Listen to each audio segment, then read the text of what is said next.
यहाँ पर क्या है आपको देखो, टोटल प्रेशर गिवन था। अब पी टोटल क्या होता है, पी टोटल यहाँ पर कितना गिवन है, 740 mmHg गिवन है, ठीक है ना, इतना प्रेशर गिवन है आपको।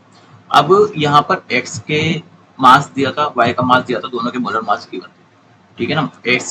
x का जो मास था वो था 0.6 ग्राम, y का जो मास था वो था 0.45 ग्राम। तो यहाँ से हम लोग x के मोल्स निकाल सकते हैं। x के मोल्स कितने आ जाते हैं आपके, x का मोलर मास जो था वो 20 था।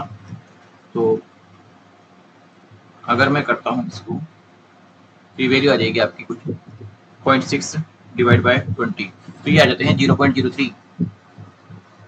और अगर मैं इसी तरह से y की निकालता हूँ तो y की वैल्यू कितनी आ जाती है, तो y के जो मास है, y का मास 0.45 गिवन है, तो 0.45 डिवाइड बाय इसका मोलर मास हो जाएगा 45, यानी कि आ जाएंगे 0.01, ठीक है। अब पार्शियल प्रेशर निकालना है। पार्शियल प्रेशर जो होता है, देखो हमारे पास जो पी टोटल होता है, पी टोटल का फॉर्मूला होता है आपके पास एक्स का पार्शियल प्रेशर प्लस वाई का पार्शियल प्रेशर।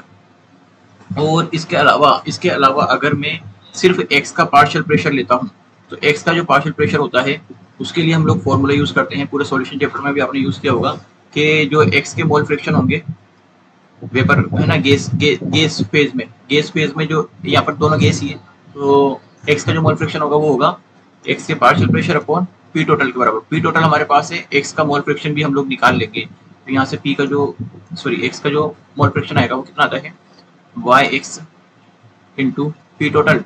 और वाई एक्स की वैल्यू कितनी आती है, तो वाई एक्स की वैल्यू देखो कितनी हो जाएगी, एक्स का मोल फ्रिक्शन कितना हो जाएगा 0.03 डिवाइड बाय दोनों का सम यानी कि 0.04 into p total. P total कितना गिवन है 740। तो जब मैं इसको सोल्व करता हूँ तो यहाँ से कितना आ जाएगा 3 डिवाइड बाय 4 इंटू 700, तो यहाँ से ये आ जाता है 525 740 ना, तो ये आ जाता है 555 mmHg। तो एक्स का जो पार्शियल प्रेशर आता है वो कितना आता है 555 mmHg। ये आपका करेक्ट आंसर हो जाएगा।